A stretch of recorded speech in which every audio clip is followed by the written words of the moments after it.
What happens when Hollywood's most beloved rising star meets late-night television's most controversial host?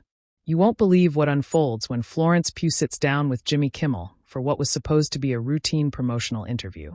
The tension that erupted last night left audiences stunned, social media in chaos, and one of entertainment's biggest names storming off set in a dramatic exit that nobody saw coming. Before we get into this incredible story, make sure you hit that subscribe button and drop a comment below, because you're not going to believe what unfolds. The stage was set for what appeared to be another typical Tuesday night on Jimmy Kimmel Live. Florence Pugh, radiant in a flowing emerald dress, had arrived to promote her latest project. But from the moment she stepped onto that familiar stage, something felt different. The usual warmth that characterized most celebrity interviews was noticeably absent, replaced by an underlying current of tension that even the studio audience seemed to pick up on. Kimmel, known for his sometimes abrasive interviewing style, greeted Pugh with his trademark grin, but those familiar with his work could detect something sharper beneath the surface. As Pugh settled into the guest chair, adjusting her dress and offering a polite smile to the audience, Kimmel shuffled his note cards with an almost predatory satisfaction. "So, Florence," Kimmel began, his voice carrying that deceptively casual tone that regular viewers know often precedes his more controversial moments. "You've been quite the advocate for various causes lately. Some might say you're getting a bit too political for an actress." The words hung in the air like a challenge, and Pugh's smile faltered for just a moment before she composed herself. "I think artists have always had a responsibility to speak about issues they care about," Pugh responded diplomatically, but there was a slight edge to her voice that suggested she wasn't going to be pushed around. "Art and politics have never been separate, Jimmy. They've always been intertwined." Kimmel leaned back in his chair, that familiar smirk playing at the corners of his mouth. "Right. But don't you think audiences come to entertainment to escape from all that heavy stuff? I mean, we're dealing with enough problems in the real world without having celebrities lecture us about what we should think." The studio audience shifted uncomfortably, sensing the confrontational direction the interview was taking. Pugh's posture straightened, and those who know her work could see the same intensity she brings to her most challenging roles beginning to surface in real life. "I don't think I've ever lectured anyone," Pugh replied, her British accent becoming more pronounced, as it often does when she's feeling defensive.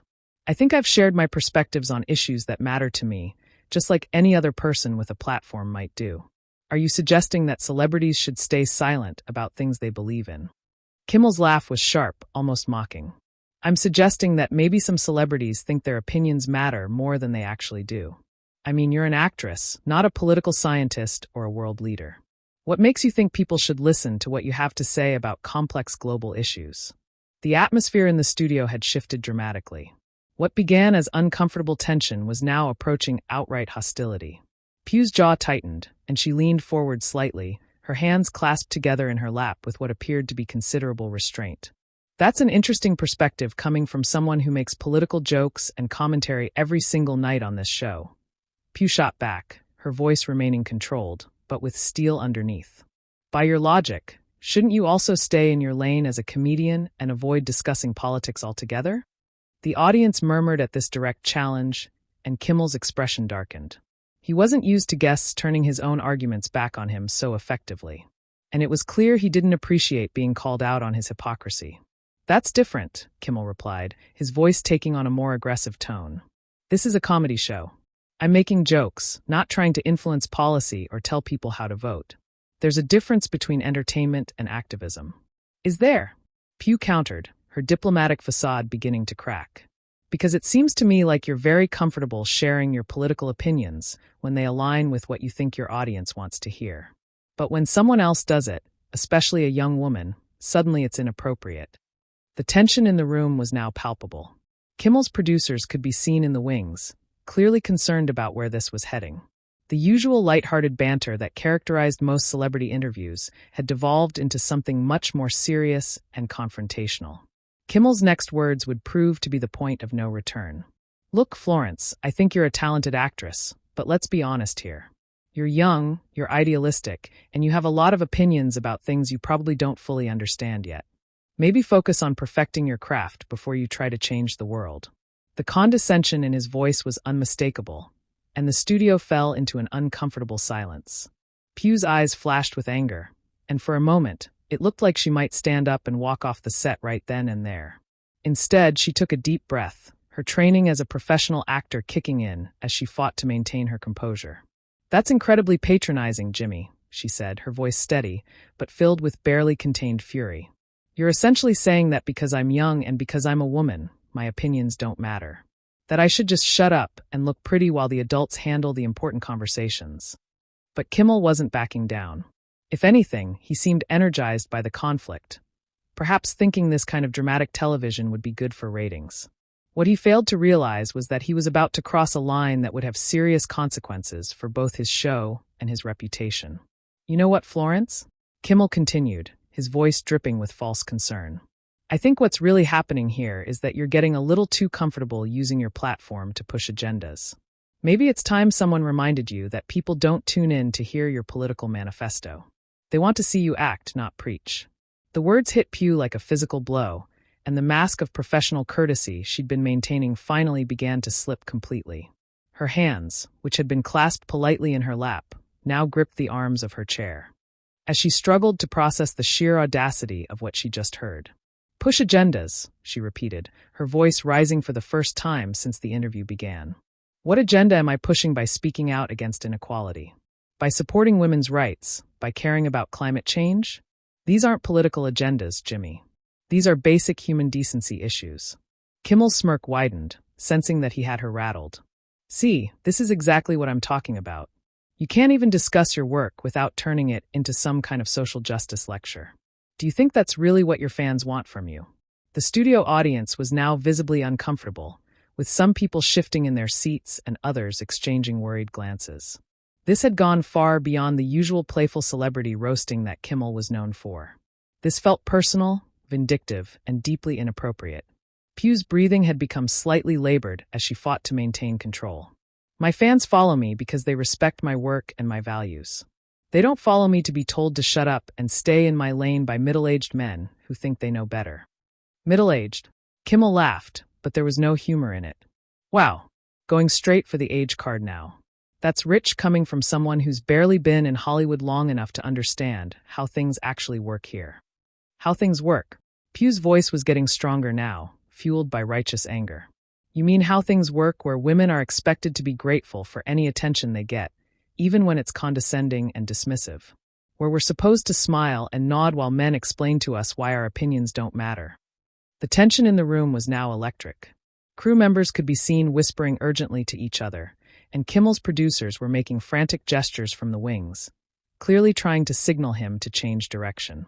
But Kimmel seemed oblivious to the warnings, caught up in his own performance. "Look, I'm not trying to be dismissive," he said, though his tone suggested otherwise. "I'm just saying that maybe you should focus on what you're actually good at instead of trying to be some kind of activist celebrity. Leave the serious stuff to people who actually understand these issues." Pugh's eyes blazed with fury, and when she spoke, her voice carried a controlled intensity that made everyone in the studio lean forward. "People who actually understand these issues. Like who, Jimmy? Like you? Because from where I'm sitting, it looks like you understand very little about anything beyond making cheap jokes at other people's expense." The audience gasped at this direct attack, and Kimmel's face flushed red. He wasn't used to being challenged so directly, especially not by a guest on his own show. His usual arsenal of deflective humor seemed to abandon him as he struggled to regain control of the situation. "I think you're forgetting whose show you're on," he said, his voice taking on a threatening edge. "Maybe you should remember that I'm doing you a favor by having you here. This platform I'm giving you, not every actor gets this opportunity." It was perhaps the worst thing he could have said. Pugh's entire demeanor changed in that moment, her spine straightening as she fixed him with a stare that could have cut glass. The young woman who had walked onto the stage trying to be diplomatic and professional was gone, replaced by someone who had clearly reached her breaking point. "A favor?" she repeated, her voice dangerously quiet. "You think you're doing me a favor, Jimmy? I came here as a courtesy to promote my work and have a conversation. I didn't come here to be lectured about staying in my lane by someone who apparently thinks that having a late-night talk show makes him the arbiter of who gets to have opinions about the world." Kimmel realized he was losing control of the situation, but instead of backing down, he doubled down. "All I'm saying is that maybe you should stick to what you know, acting entertainment. Leave the political commentary to people who actually have the experience and knowledge to make informed statements. The experience and knowledge. Pugh's laugh was sharp and bitter. What experience do you have, Jimmy? What makes you more qualified than me to have opinions about the world? The fact that you're older? The fact that you're a man? The fact that you have a television show where you can talk down to your guests without consequence? The studio had fallen into a tense silence, broken only by the sound of cameras still rolling and the barely audible whispers of increasingly panicked producers. What had started as an interview had become something much more dangerous, a public confrontation that was spiraling completely out of control. Kimmel's next words would prove to be the final straw, the moment that transformed an already heated argument into something that would define both of their careers in ways neither of them could have anticipated. "Listen, sweetheart," Kimmel said, the condescending term dripping with malice. "Maybe if you spent less time on Twitter ranting about causes and more time actually learning your craft, you'd understand that there's a difference between being a celebrity and being qualified to lecture people about how the world should work. You're here because you're pretty and you can memorize lines, not because anyone actually cares what you think about politics." The words hung in the air like poison, and for a moment, the entire studio seemed frozen in shock. Even Kimmel seemed to realize he had gone too far, his expression flickering with uncertainty as the magnitude of what he had just said began to sink in. Pugh's face went through a series of emotions: shock, hurt, and then pure, unadulterated rage. When she spoke, her voice was controlled but vibrating with fury, each word carefully enunciated and delivered with devastating precision. "Did you just call me sweetheart and tell me I'm only here because I'm pretty?" Her voice carried across the silent studio like a blade. "Did you really just reduce my entire career, my education, my passion for my work, and my right to have opinions to the fact that I can memorize lines and look good doing it?" Kimmel tried to backtrack, suddenly aware that he had crossed a line he couldn't uncross. "Now hold on. That's not what I meant." "No." Pugh cut him off, her voice rising with righteous anger. "That's exactly what you meant. You meant that I should be grateful to sit here and smile while you insult my intelligence, dismiss my convictions, and reduce me to nothing more than a pretty face who should keep her mouth shut about anything that actually matters." She stood up abruptly, her chair scraping against the floor with a sound that seemed to echo through the stunned silence. The movement was so sudden and decisive that it caught everyone off guard, including the camera operators who scrambled to adjust their shots. "You want to know what I think, Jimmy?" Pugh continued, now towering over him as he remained seated, looking smaller and more uncomfortable by the second. "I think you're a bully who uses his platform to tear people down because it makes you feel powerful. I think you're threatened by women who refuse to play the game by your rules, who won't just sit there and laugh at your jokes and pretend to be charmed by your misogyny." The audience was completely silent now, some people covering their mouths in shock, others pulling out their phones to record what was clearly going to be a viral moment. Kimmel's face had gone pale, and he seemed unable to form words as Pugh's verbal assault continued. "You want to talk about qualifications?" she said, her British accent now sharp as cut glass. "I have a degree in drama from Oxford. I've worked with some of the most respected directors in the world. I've researched every role I've ever taken, immersed myself in the stories and the people I portray. But more importantly, I'm a human being with a brain and a conscience, and that gives me every right to speak about issues I care about." She reached down and grabbed her purse from beside her chair, the movement swift and decisive. "What qualifies you to sit here and judge me? What gives you the right to tell me what I should and shouldn't care about? The fact that you have a TV show. Congratulations, Jimmy. You talk to celebrities for a living. That doesn't make you superior to anyone." Kimmel finally found his voice, but it came out weak and defensive. "Florence, please let's just calm down." "And calm down." Pugh's laugh was sharp and bitter. "You spend the entire interview trying to humiliate me. You call me sweetheart like I'm some child who doesn't know any better. You tell me I'm only successful because of my looks. And now you want me to calm down." She turned toward the audience, her eyes flashing with anger and hurt. "This is what women deal with every single day. We're told our opinions don't matter, that we should be grateful for whatever scraps of respect we're thrown, that we should smile and be quiet while men explain to us why we're wrong about our own experiences." The camera captured every word, every gesture, every moment of raw emotion as Pugh delivered what would become one of the most talked-about moments in late-night television history. Turning back to Kimmel, she delivered her final blow. "You know what, Jimmy? You're right about one thing. I am here because I'm successful. I'm here because I've worked incredibly hard to build a career based on talent, dedication, and yes, the courage to speak up for what I believe in. But I don't have to sit here and listen to you try to tear that down because it threatens your fragile ego. She slung her purse over her shoulder and looked directly into the main camera. To anyone watching this who has ever been told to stay in their lane, who has ever been dismissed because of their age or their gender, or because someone decided their opinions don't matter, don't let anyone silence you. Your voice matters. Your convictions matter. And you never have to smile and take it when someone tries to make you feel small. With that, she turned and walked toward the exit, her heels clicking against the floor in the deathly silence. Kimmel sat frozen in his chair, his mouth slightly open, looking like a man who had just watched his career implode in real time. "Florence, wait," he called after her, but his voice was weak, desperate. "We can edit this. We can." She stopped at the edge of the stage and turned back one final time, her expression cold and resolute. "Edit this so you can protect yourself from the consequences of your own behavior? I don't think so, Jimmy. Let people see exactly who you really are."